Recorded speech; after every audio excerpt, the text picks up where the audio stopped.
मखाना अब super food हो गया है।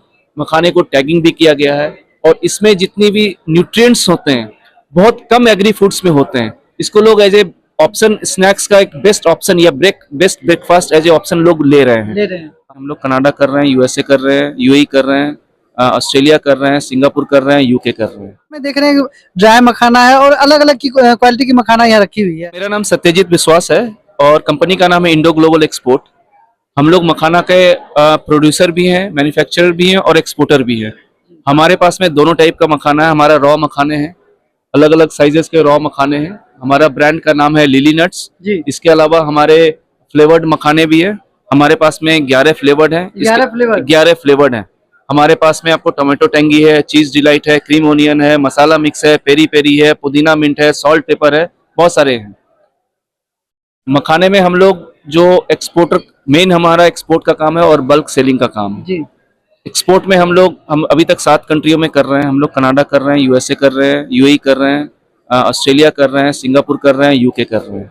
हमारे ऊपर जो हमारे मिनिस्ट्री वगैरह के साथ मीटिंग हुई है, मैं एक सजेशन देना चाह रहा था इंडस्ट्री में, डिपार्टमेंट ऑफ इंडस्ट्री को और हमें अपेडा को और विभिन्न अलग अलग लोग जो इंडस्ट्री से जुड़े हुए हैं, मखाने बिहार इंडस्ट्री से जुड़े हुए हैं।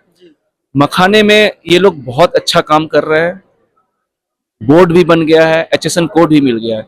लेकिन जो छोटी सी प्रॉब्लम आ रही है, मखाने का अवेयरनेस केवल ले दे के नॉर्थ इंडिया और ईस्टर्न इंडिया में है। मखाने का अवेयरनेस आप बिल्कुल साउथ में अगर चले जाते हो तो मखाने का अवेयरनेस, इसका क्या न्यूट्रिशन वैल्यू है, इसके बारे में लोग बहुत कम जानते हैं। सत्तू के बारे में बहुत कम लोग जानते हैं। तो मैं चाह रहा हूँ मखाना और सत्तू केवल नॉर्थ इंडिया, ईस्टर्न इंडिया में ही सीमित न रहे। ये मिडिल इंडिया, साउथ इंडिया और अलग अलग कंट्रियों में जाए, जहां ऑलरेडी कोविड के बाद लोग जा रहे हैं, लेकिन अभी भी इसका अवेयरनेस बहुत जरूरी है।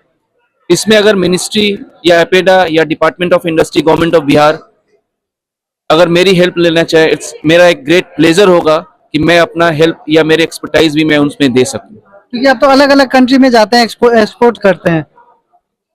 मेरी अलग अलग कंट्री में एक्सपोर्ट करते हैं। हमारा यूनिट हमारा बिहार में है, एक्सपोर्ट और मार्केटिंग ऑफिस हमारे दिल्ली में है, मेरा एक ऑफिस दुबई में भी है। तो अभी क्या है, लोगों में मखाने के बारे में, न्यूट्रिशन वैल्यू के बारे में धीरे धीरे पता चल रहा है, इसीलिए एक्सपोर्ट भी बहुत बढ़ा हुआ है। क्योंकि मखाना अब सुपर फूड हो गया है। मखाने को टैगिंग भी किया गया है और इसमें जितनी भी न्यूट्रिएंट्स होते हैं बहुत कम एग्री फूड्स में होते हैं। इसको लोग एज ए ऑप्शन, स्नैक्स का एक बेस्ट ऑप्शन या best breakfast as a option लोग ले रहे हैं। हाँ, और लोगों को पता चल रहा है और लोग धीरे धीरे इसकी डिमांड भी बढ़ रही है। अच्छा सर, जैसे आपने कहा कि हम अलग अलग देशों में एक्सपोर्ट करते हैं, थोड़ा सा मेरा एक सवाल रहेगा आपसे, जो रेंज वहाँ पे मिलता है, ठीक है, तो आप लोग यहाँ से ले जाते हैं तो उसका रेंज आपको मिलता है, तो क्या किसानों को थोड़ा सा और ज्यादा नहीं मिल पाएगा?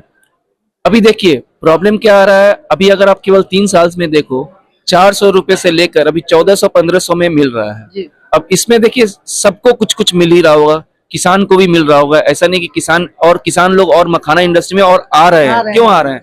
क्योंकि उनको ऑलरेडी केवल देखिए, इसमें केवल पैसे की चीज नहीं, इसमें आपको एम्प्लॉयमेंट भी मिल रहा है, लोगों को पैसे भी मिल रहे हैं।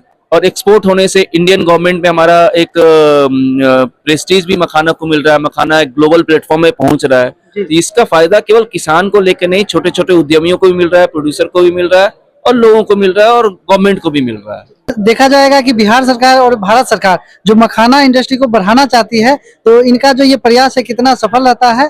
सर भी अभी बताया कि थोड़ा सा जो चूक रह गई है, वो अगर थोड़ा सा इसके बारे में और डिटेल से समझना है तो थोड़ा सा इनसे समझ सकते हैं। तो आपका क्या कॉन्टैक्ट नंबर रहेगा? मेरा कॉन्टैक्ट नंबर है 7011845334 और मेरा जो मेल आईडी है info@indoglobalexport.com। मेरा वेबसाइट है indoglobalexport.com। अच्छा, किसान आपको डायरेक्ट बेच सकते हैं या किसी माध्यम से आप लीजिएगा? नहीं, बिल्कुल बिल्कुल, मैं तो ज्यादा खुश होऊंगा अगर किसान मेरे को अप्रोच करे डायरेक्ट।